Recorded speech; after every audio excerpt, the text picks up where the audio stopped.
नमस्कार, स्वागत है आपका एबीपी न्यूज में। आपके साथ मैं हूं नेहा पंत। वक्त है बड़ी बहस का। गुजरात में पटेल आरक्षण की मांग को लेकर शुरू हुआ आंदोलन अब हिंसक हो गया है।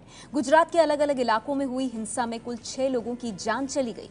अब सेना को बुलाया गया है, लेकिन सवाल ये है कि ये नौबत आई क्यों? क्या विकास के जिस गुजरात मॉडल को लेकर बड़ी बड़ी चर्चा अब तक होती रही है, उसकी हवा निकल गई?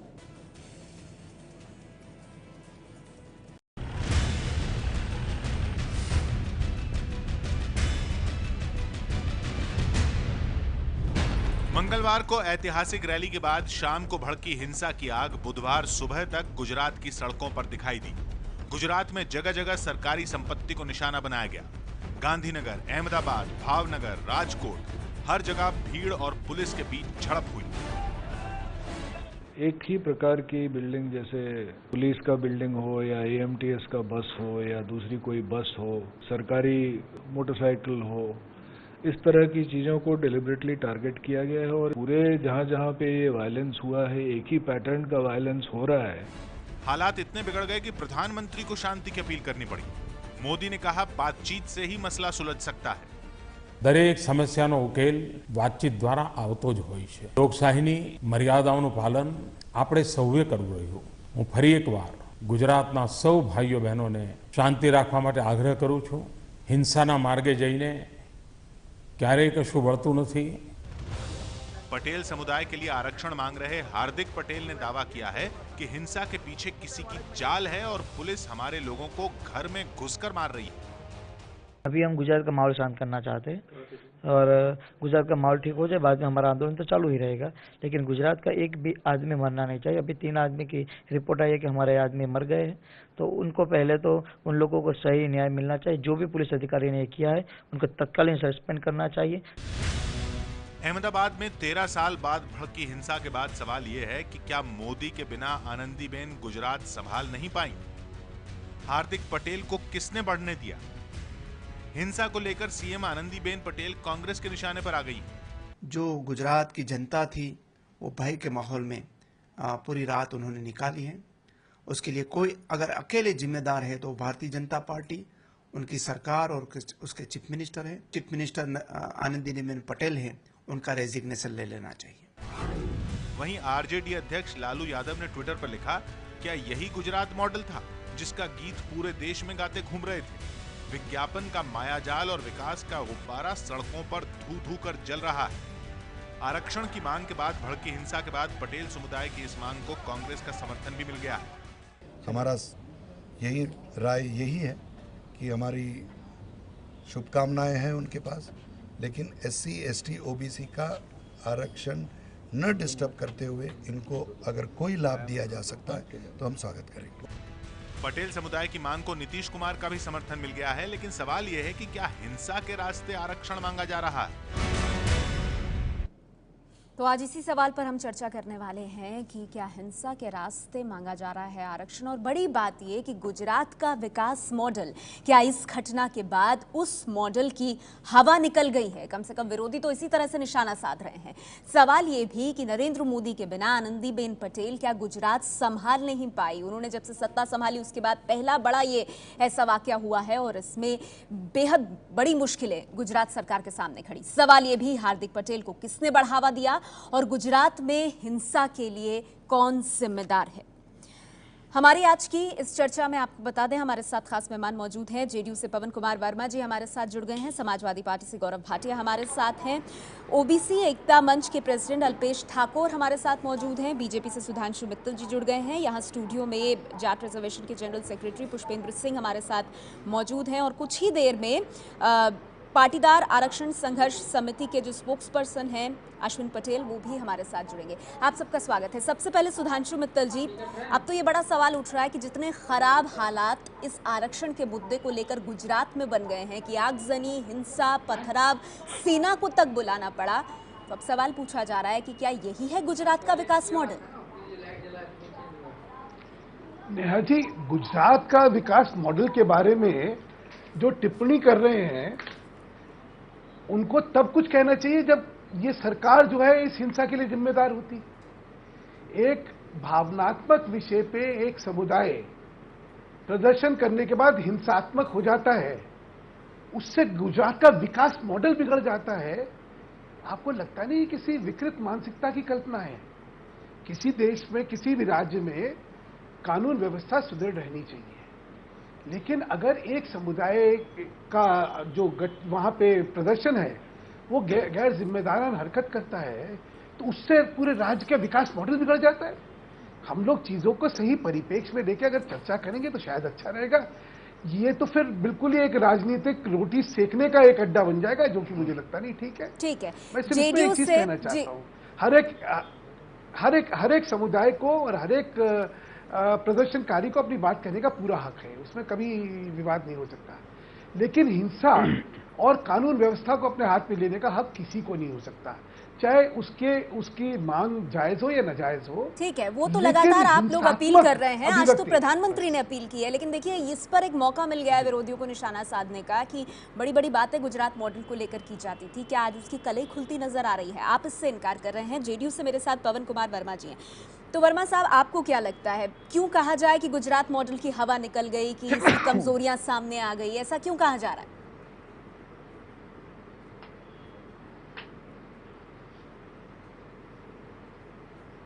देखिए, हवा निकली और नहीं, ये राजनीतिक मसला ही नहीं है। बहुत व्यापक प्रचार प्रसार के बाद एक गुजरात मॉडल जैसा एक शब्द निकला था, पर तब भी विशेषज्ञ ये कहते थे कि गुजरात में एक बड़ा ही असंतुलित विकास हुआ है और एक विभाजित समाज है। मैं मिसाल की तौर से आपको बताऊं कि गुजरात हमेशा से ही विकसित प्रदेश रहा था, जमीन की उसके पास कमी नहीं थी, समुद्र से लगा प्रदेश था। वो ऐसे प्रदेश में गुजरात मॉडल के बावजूद 10 साल नेतृत्व नरेंद्र मोदी का होने के बावजूद, प्रचार प्रसार के बावजूद 1/3 लोग गरीबी रेखा के नीचे हैं। लगभग 50% जो बच्चे हैं वो कुपोषण के मरीज हैं।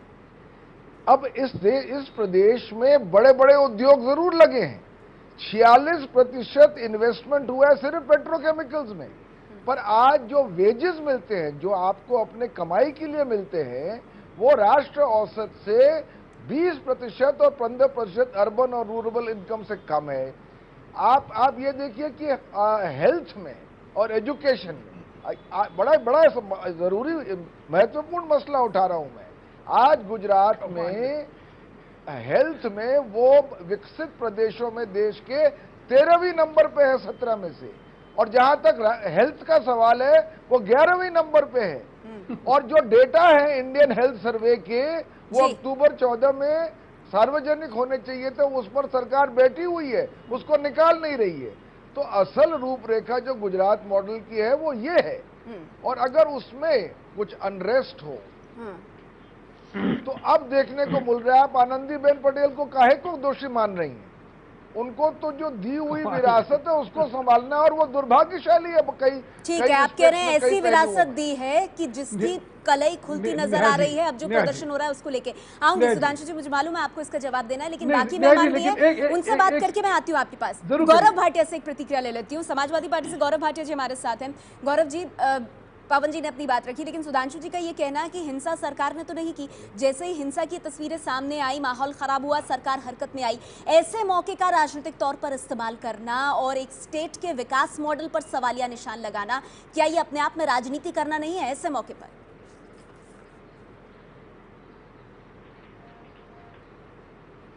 नहीं, इस पूरी जो हिंसा हो रही है इसकी हर कोई निंदा करता है, और कोई भी जिम्मेदार राजनीतिक दल इसमें राजनीतिकरण नहीं करेगा इस हिंसा का। लेकिन नेहा जी, मैं दो बात कहूंगा। पहले सुधांशु जी की बात मैं सुन रहा था, अगर प्रदेश में हिंसा होती है तो कानून व्यवस्था बनाए रखने की जिम्मेदारी प्रदेश सरकार की होती है। और हार्दिक पटेल जी जब एक रैली करते हैं और वहां 5 से 7 लाख लोग इकट्ठे होते हैं, तो मैं समझता हूं कि क्या इसकी सूचना प्रदेश सरकार को नहीं थी? क्यों उन्होंने एक जगह पे 5 से 7 लाख लोगों को इकट्ठा होने दिया? कानून व्यवस्था क्यों नहीं उन्होंने बनाए रखी, पहले से कदम उठाते? और दूसरी बात, इसका ज्यादा बड़ा जो संकेत है वो ये जाता है कि एक बहुत बड़ा तबका गुजरात में ऐसा है जो खोखले दावे कि गुजरात में विकास हो रहा है उससे परेशान है, और पूरी तरह से गुजरात मॉडल को नकार रहा है। ठीक है, और अहम बात मैं इसे आगे लेके जाती हूँ सर। मेरे साथ यहाँ अल्पेश ठाकुर मौजूद हैं और ओबीसी के ग्रुप से आते हैं जिनको बाकायदा रिजर्वेशन दिया हुआ है। आऊंगी, फिर आऊंगी गौरव भाटिया जी, फिर आऊंगी। आप कह चुके हैं, आप अपना पॉइंट कह चुके हैं सर। अल्पेश ठाकुर मेरे साथ है। आपने ये कहा कि गुजरात डेवलपमेंट के, गुजरात के विकास के बड़े बड़े खोखले दावे, ठीक है, फिर मौका मिलेगा सर। लेकिन जो आपने कहा गुजरात विकास के खोखले दावे, उससे परेशान एक तबका आज सड़क पर आया है। अल्पेश ठाकुर मेरे साथ यहाँ मौजूद है। मोदी मॉडल था और मोदी मॉडल आज फेल हो रहा है। ठीक है, अल्पेश ठाकुर जी, आपने सुना यहाँ जो राजनीतिक मेहमान मौजूद है उनको, आप इसे किस तरह से देखते? क्या वाकई में गुजरात के विकास को लेकर जो बढ़ चढ़ कर बातें कही जाती थी, जो बड़े स्तर पे इसको प्रोजेक्ट किया जाता था, अंदर से वो बिल्कुल खोखला है? अगर एक इतना बड़ा समाज प्रदर्शन कर रहा है, सड़कों पर आ रहा है, अपनी बदहाली की बात कर रहा है, तो फिर कहाँ का गुजरात मॉडल? देखिए, अगर गुजरात का पाटीदार इतना दुखी है तो कल्पना कीजिए गुजरात में एक बहुत बड़ा तबका ओबीसी का है, 54% जिसकी आबादी है।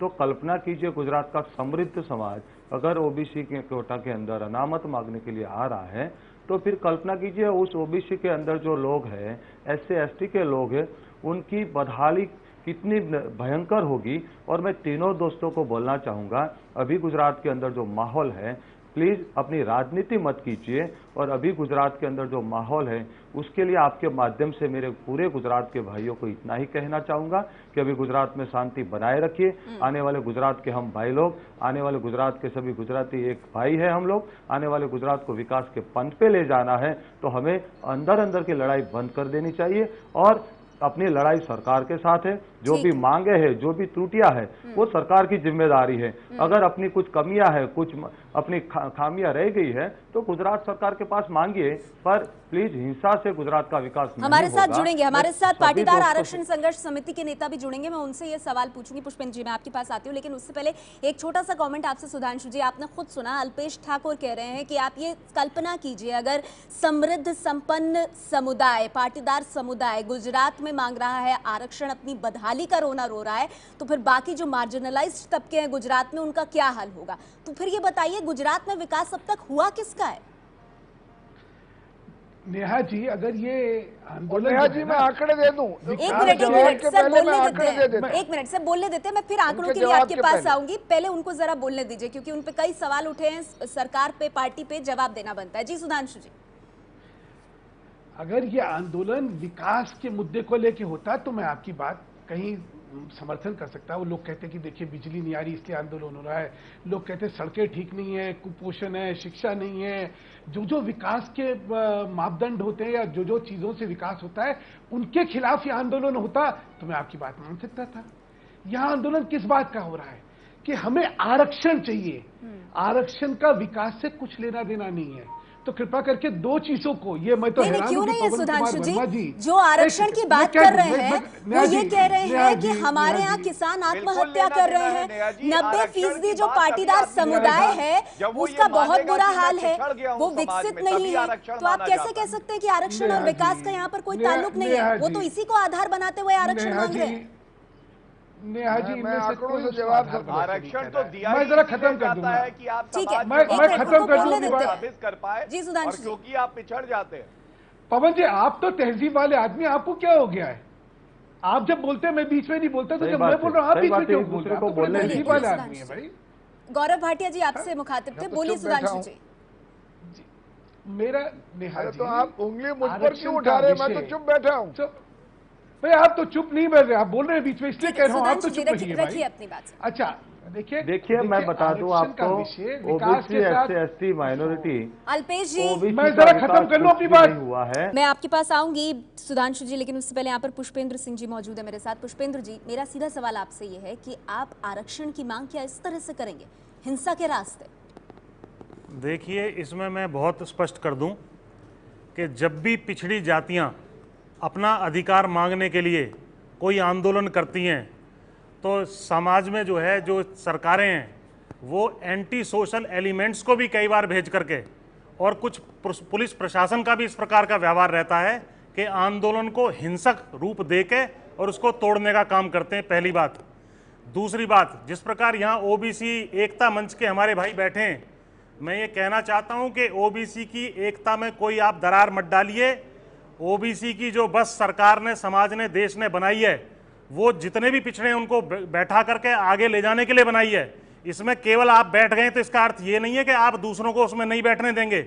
यही व्यवहार जो है यहाँ पर बाकी समाज जाट आरक्षण के लिए जाटों के साथ कर रहा है, चाहे वो जाट हो, चाहे गुजरात में पाटीदार पटेल हो, महाराष्ट्र में मराठे हो, ये भी पिछड़े हैं, किसान जातियां हैं, इन्हीं के लिए ये ओबीसी आरक्षण चौधरी चरण सिंह जी ने बनवाया था। लेकिन पुष्पेंद्र जी, आपने इतने कॉन्फिडेंस के साथ ही कैसे बोल दिया कि सरकार की तरफ से ही एंटी सोशल एलिमेंट्स और इनको बिल्कुल होता है, क्योंकि हमें आंदोलन का कल जब हार्दिक पटेल गिरफ्तार हुए थे, उनको छोड़ा इसी वजह से गया था कि कहीं पर कहीं शांति ना भंग हो। जब वो शांतिपूर्ण तरीके से अपने वहां बैठ गए थे धरने पर, वो बिना इजाजत के धरना कर रहे थे सर। देखिए, जब वो हिंसा नहीं कर रहे, जब लाखों की भीड़ होती है, उनके समर्थक देखिए मुझे बोलने दीजिए, आपने पूछ लिया, जब लाखों की भीड़ होती है तो नेता उस भीड़ को छोड़ करके भाग नहीं सकता, नहीं तो नेता डिस्क्रेडिट हो जाएगा। और वो वहां धरना दे रहे थे, कोई तोड़फोड़ नहीं कर रहे थे, उस आंदोलन की एकता को तोड़ने का प्रयास हो रहा है। इसी प्रकार जो है यहाँ पर भी जाट आरक्षण में भी किया जाता है गुजरात सरकार पर कि ये तो आंदोलन तोड़ने की कोशिश सरकार की तरफ से हो रही है। अभी आप कह रहे थे कि भाई सरकार थोड़ी हिंसा कर रही है। सुधांशु जी के पहले मैं कुछ एक मिनट से सुधांशु जी को बोलने देते हैं, वरना ये गलत होगा। सारे सवाल उन्हीं की ओर डायरेक्टेड हैं। जी सुधांशु जी। ऐसा है नेहा जी, हिंसा करने के बाद आज तक किसी को देखा ये कहते हुए कि हाँ मैंने हिंसा करी थी? कितना आसान होता है कि असामाजिक तत्व को छोड़ देती है सरकार है। ये तो ऐसी जनरलाइज स्टेटमेंट को गंभीरता से आपने प्रश्न आज देखे। मुझे लगता था आज इस चर्चा में सबसे पहले सब लोग ये कहते हैं कि भाई हिंसा का एक सभ्य समाज में कोई स्थान नहीं हो सकता। हर एक की मांग जायज है, नाजायज है, वो अपनी जगह हो सकती है, लेकिन हिंसा और कानून को अपने हाथ में लेना ये किसी भी सभ्य समाज में स्वीकार्य हो ही नहीं सकता।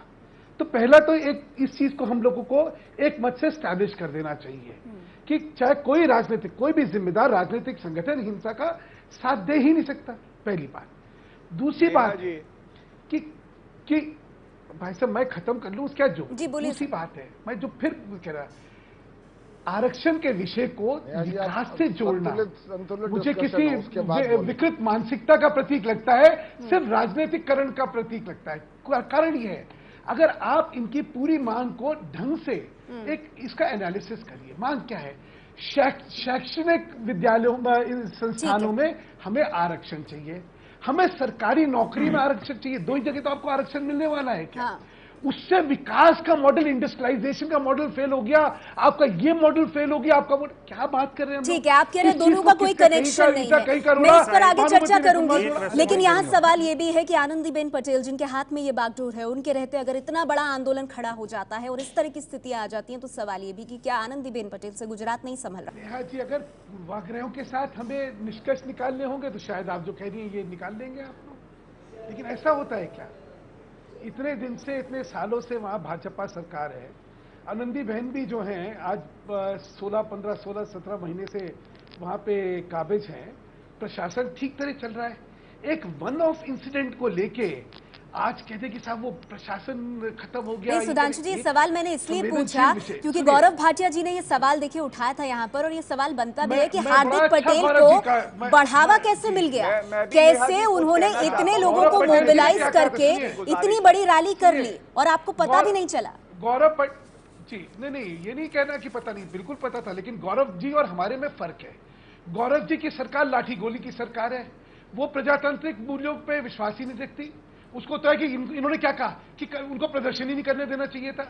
साहब आपको आपकी संस्कृति मुबारक हो, हम इस संस्कृति के से इत्तेफाक नहीं रखते। लोगों को अपनी अभिव्यक्ति का हक है, और मैं खत्म कर लोगों को अपनी अभिव्यक्ति का हक है, लोगों ने अपनी अभिव्यक्ति करी। हाँ, लोगों से ये उम्मीद नहीं करी जाती कि वो गुजरात जैसे राज्य में वो हिंसात्मक रवैया अख्तियार करेंगे। ये वहाँ की संस्कृति नहीं है। गुजरात एक शांति प्रदेश है, और वहाँ तो ये उम्मीद ही नहीं करी जा सकती कि इस तरह की वहाँ पे। इस पर आपकी प्रतिक्रिया गौरव भाटिया जी, जो सवाल आपने पूछा था उसका जवाब आपको मिला? गौरव जी को ये याद होगा, गौरव जी को ये याद होगा कि जिस समय राम जन्मभूमि आंदोलन हुआ था, नेहा जी, मैं बिल्कुल अब मैं सुधांशु जी को बताना चाहता हूं, उन्होंने कहा कि उत्तर प्रदेश और गुजरात में फर्क होगा। मैं हमले हो चुके अभी तक। अब आप मैं बात 64 सांप्रदायिक दंगे हो चुके हैं आपके राज्य में। ठीक है, कैसे जवाब देंगे इसका गौरव भाटिया जी, जो बात सुधांशु जी कह रहे हैं? दंगे कराए किसने? भाजपा ने ही तो कराए। चलिए हमने करा, हमें अंदर कर देते हैं। मुझे दुख तब होता है नेहा जी कि आज जब आप दोनों पॉलिटिक्स कर रहे हैं, लेकिन सुधांशु जी कहते हैं गुजरात में अभी जो मुद्दा है इसके बारे में मैं सुधांशु जी से केवल मुद्दा है, युवाओं का मुद्दा है। एक मिनट अल्पेश जी, मैं आपके पास आऊंगी सर, ऐसे बीच में इंटरप्ट मत कीजिए। गौरव जी के पास मैं आती हूँ, आपके पास अल्पेश जी, 1 मिनट बोलिए गौरव जी। सब लोग एक साथ कैसे बोलिए गौरव जी। नेहा जी, दुखद तब होता है कि सुधांशु जी को लगता है कि हिंसा गलत है जब गुजरात में होती है और मुजफ्फरनगर दंगों के आरोपी को, संगीत सोम को Z+ सिक्योरिटी दी जाती है। और सही कह रहे हैं वो, उत्तर प्रदेश और गुजरात में फर्क जरूर है। जब उत्तर प्रदेश में भाजपा के ही नेता मुरादाबाद में दंगा कराने जाते हैं तो उत्तर प्रदेश सरकार उसको तरीके से बंद कराती है और दंगा नहीं होने देती, और यहां पे गुजरात सरकार देखती है, मूक दर्शक बन जाती है और यहां पे 6 लोगों की जान चली जाती है। ये दुखद है। दूसरी बात, गुजरात मॉडल नहीं कोई है, मोदी मॉडल है। मोदी मॉडल गुजरात में फेल हुआ क्योंकि पूरी ताकत हमेशा कॉन्सेंट्रेटेड रही एक व्यक्ति नरेंद्र मोदी जी में, और जो दूसरी पंक्ति के लीडर थी उनको ये नहीं पता चला कि गुजरात को चलाना कैसे है। और आज यही बात केंद्र सरकार में हो रही है कि केवल प्रधानमंत्री के पास सारी ताकत सिमट गई है, बाकी मंत्री सिर्फ दिखावा हो गए हैं, वो केवल कठपुतली का काम। ठीक है गौरव जी, इस पर मैं जवाब लूंगी सुधांशु जी से। मैं सुधांशु जी से इस पर जवाब लूंगी, लेकिन जहां तक सांप्रदायिक दंगों की बात है सर, उत्तर प्रदेश का रिकॉर्ड भी बहुत अच्छा नहीं है। हरकत में तभी आते हैं जब आग जो है वो फैल जाती है, तो उस पर हम ज्यादा बात ना करें, विषयांतर हो जाएगा। अल्पेश जी, आपसे जानना चाहूंगी मैं, अल्पेश जी, यहाँ एक गंभीर सवाल ये भी है अल्पेश ठाकुर जी, ठीक है चलिए सर, हम अभी हम सांप्रदायिक दंगों पे बात नहीं कर रहे हैं, गुजरात तक सीमित रहेंगे। आपने एक बात की, बस उस पर एक टिप्पणी थी मेरी। अल्पेश ठाकुर जी, मेरा सवाल आपसे यहाँ पर, मेरे साथ पवन कुमार, ठीक है, पवन कुमार वर्मा जी मेरे साथ शायद मौजूद है यहाँ पर। पवन कुमार वर्मा जी, एक सवाल मेरा ये है, देखिए यहाँ सवाल ये भी उठेगा कि क्या माहौल है गुजरात के भीतर? अभी हिंसात्मक रूप ले लिया है आरक्षण ने, ऐसे में नीतीश कुमार का मोदी के विरोधी जो हैं उनको दोस्त बताना और समर्थन में आना, ये आप क्या कर रहे हैं? आप मौके का फायदा उठा रहे हैं?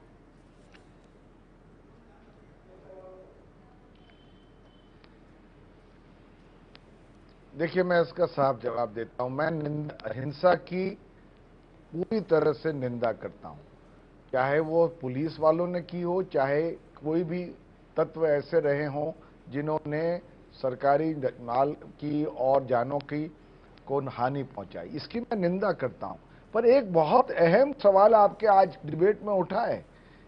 आपके एक पैनलिस्ट ने कहा कि अगर ओबीसी आरक्षण के लिए इतना बड़ी मुहिम छोड़ सकते हैं तो ओबीसी तबके के नीचे के लोगों की क्या हालत है गुजरात में। इसलिए मैं सुधांशु जी से, क्योंकि आपका डिबेट है कि गुजरात मॉडल की हवा निकल गई है, मैं 3 सवाल पूछना चाहता हूं उनसे, 30 सेकंड लूंगा। पहला ये कि गुजरात में 17% शेड्यूल्ड ट्राइब है और 11% आंकड़े बताते कि, माफ कीजिएगा मुझे पवन जी, आपकी आवाज जो है वो हम तक ठीक तरह से नहीं पहुंच रही, आपके सिग्नल में कुछ गड़बड़ी हो, ठीक करने की कोशिश करेंगे। सुधांशु जी आती हूँ मैं आपके पास, बाकी मेहमान भी हैं, मैं आती हूँ एकदम पुष्पेंद्र जी आपके पास। लेकिन अल्पेश ठाकुर साहब, एक सवाल इस पूरे घटनाक्रम में ये भी है कि हार्दिक पटेल को बढ़ावा किसने दिया, इस स्तर तक किसने पहुंचाया? आप लोग तो बिल्कुल हार्दिक पटेल के सामने तलवारें लेकर खड़े हुए हैं, आपको तो पता होगा सरकार एक चुनी हुई, तो उसकी नाक के नीचे हार्दिक पटेल इतने लोगों को जुटा के इतना बड़ा आंदोलन कैसे खड़ा कर पाए? देखिए, पिछले 1.5 महीने में पहली बार जब ये आंदोलन चालू हुआ तो विसनगर में जो हिंसक झड़प हुई, वो इस हिंसक बनाव के बाद सरकार ने उसको रोका होता तो शायद ये नौबत अभी तक नहीं आती। और एक बात आपको बता दूं, हार्दिक मेरा छोटा भाई है, और जो गुजरात में अभी माहौल है, हम जो भी युवा हैं, सभी गुजरात के युवा यही चाहते हैं कि गुजरात में शांति बरकरार रहे। और हम युवाओं को जो तकलीफें आ रही है, हम युवाओं की जो मांगे हैं, चाहे पाटीदार हो, चाहे ओबीसी SC ST का हो, इन सबों की बारे में सरकार को सोचना चाहिए और आने वाले युवाओं को जो कमियां है वो देनी चाहिए सरकार को, उन आगे लाने के लिए सरकार को प्रयास करना चाहिए। पर अभी जो मुद्दा है गुजरात का, उसको राजनीतिकरण जो कर रहे हैं ये सब, मैं मानता हूं ये अभी मुद्दा अभी इधर ये समय नहीं ये बोलने का, क्योंकि गुजरात में बहुत बड़ी हिंसा हो रही है और जातियों में एक तरह का तंग माहौल है। पर आपको बता दूं, गुजराती हम समझ गए हैं सब लोग, हम कभी जातियों के अंदर अंदर लड़ेंगे नहीं। हमको पता है ये जो हक है वो सरकार के पास और सरकार के पास मांगेंगे, पर हम सब गुजराती अंदर अंदर लड़ने वाले अब वो नहीं रहे और हम राजनीति से ऊब गए हम लोग, और हम अपना भला कहाँ है, हमें कहाँ से क्या लेना है वो हमें पता चल गया है। पर आपको बता दूं गुजरात का बहुत बड़ा तबका जो गांव में रहता है वो विकास पाटीदार अनामत संघर्ष समिति जो है वो भी यही कहेगी कि हम जानते हैं हमें कैसे अपना हक लेना है। यही बात हार्दिक पटेल कह रहे हैं। जी पुष्पेंद्र जी बोलिए। देखिए, यहाँ जो बहस हो रही है इसमें मैं देख रहा हूँ कि भाजपा से सुधांशु मित्तल जी और समाजवादी पार्टी से गौरव भाटिया जी ये इस बहस को जो है तू मैमा की बहस ना बनाएं। इसमें एक किसान जाति जो पिछड़ी हुई जाति है, जिसमें से 90% आदमी पिछड़े हुए हैं, जिस प्रकार से यहाँ पर जाट पिछड़े हुए हैं, वो आरक्षण की अपनी मांग कर रही है। अलग आरक्षण नहीं चाह रही, 27% के अंदर ही अपना हिस्सा चाह रही है। उस मांग से भटका करके कहीं भी हिंसा की बात करके, आपने कल रात सुधांशु जी मैं बता दूं विजुअल सारे टेलीविजनों पे चले हैं, पुलिस ने खड़ी हुई गाड़ियों पर जिनमें कोई व्यक्ति भी बैठा हुआ नहीं था, मोटरसाइकिल खड़ी थी, उनकी हेडलाइट, उनके शीशे अपनी जो है लाठियों से पुलिस यूनिफॉर्म में तोड़ने की कोशिश की है। तो ये इस तरह की कार्रवाई भी पुलिस की तरफ से नहीं होनी चाहिए, लेकिन मुद्दे से भटकने की आवश्यकता नहीं है। मुद्दे से भटकने से पहले मुझे ये बताइए कि अगर आपको रैली करने की इजाजत पुलिस ने दी है और धरना करने की इजाजत आपने नहीं मांगी है, फिर भी आप इतने सारे लोगों के साथ वहां धरने पर बैठ जाते हैं, तो पुलिस क्या करे? देखिए, जब शांतिपूर्ण धरना चल रहा हो पर इजाजत तो लेंगे सर, कानून व्यवस्था है या नहीं है, आपने या कहीं भी बैठ जाएंगे? आपने बाबा रामदेव के केस में क्या कहा था? आपने यही बातें कही थी कि जब वो शांतिपूर्ण तरीके से जो है रामलीला मैदान में बैठे थे तो उन्हें उठाने की, लाठीचार्ज करने की उनके ऊपर क्या आवश्यकता थी? परमिशन का मतलब ये नहीं है कि आंदोलन को तोड़ने के लिए कई बार परमिशन रैली की भी नहीं दी जाती है। मतलब आप पूरी तरह से आश्वस्त हैं कि जो पाटीदार समुदाय की तरफ से जो कुछ हो रहा है वो पूरी तरह से शांतिपूर्ण है? पाटीदार, देखिए, हिंसा की मैं कड़े शब्दों में भर्त्सना करता हूं, और कोई भी आंदोलन जो होगा उसमें कोई भी व्यक्ति हिंसा का समर्थन नहीं करता है, लेकिन हिंसक एलिमेंट घुसाए जाते हैं और पुलिस प्रोवोक करती है। शांतिपूर्ण बैठी हुई भीड़ से आप वार्ता करते, आप उनका ज्ञापन लेते, उनकी आप समस्या सुनते, आपने लाठीचार्ज कर दिया, उनकी जो कार और गाड़ियों को तोड़ के फेंक दिया, तो ये बात गलत है। चलिए, चर्चा जारी है हमारी, वक्त मेरे पास कम है। सुधांशु जी, संक्षेप में, गुजरात का विकास मॉडल क्या सिर्फ विज्ञापन का मायाजाल था? जी, विकास के मॉडल का गुजरात के इससे कोई लेना देना नहीं है। इसका कृपा करके राजनीतिकरण ना करिए, संवेदनशील विषय है। वहाँ के एक समुदाय की संवेदनाएं हैं, वो उसकी अभिव्यक्ति कर रही है, उसमें लोग वहाँ पे आग लगाने की कोशिश करें, जो ठीक नहीं है। और पवन कुमार वर्मा जी बड़े भाषण दे रहे थे। पवन जी, अपने राज्य में जाके अगर आप जो है अग्रणियों को भी आरक्षण दे दें तो बहुत अच्छा हो जाएगा। वहाँ का जो राजपूत समाज है, वहाँ का जो वैश्य समाज, वहाँ सारे समाज जो है आपसे आरक्षण मांग रहे हैं, लेकिन आप तो दे ही नहीं रहे वहाँ पे।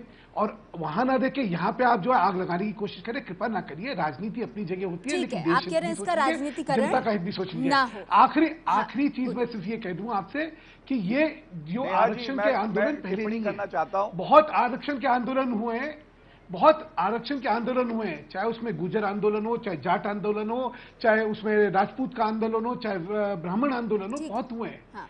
उनकी एक संवेदनशीलताएं हैं, लेकिन कानून की परिधि और जो संविधान है उसमें जो लिखा हुआ है बिल्कुल उससे कोई इनकार नहीं कर सकता कि कानून व्यवस्था का उल्लंघन करके आप किसी चीज की मांग नहीं कर सकते। गौरव भाटिया जी, एक मिनट, अल्पेश जी मैं आ रही हूँ, एक एक करके सर, एक एक करके अल्पेश जी। गौरव भाटिया साहब, तो ऐसे मौके पर जब गुजरात में आरक्षण का मुद्दा हिंसक रूप ले चुका है, गुजरात मॉडल की बात करके क्या आप लोग राजनीति कर रहे हैं?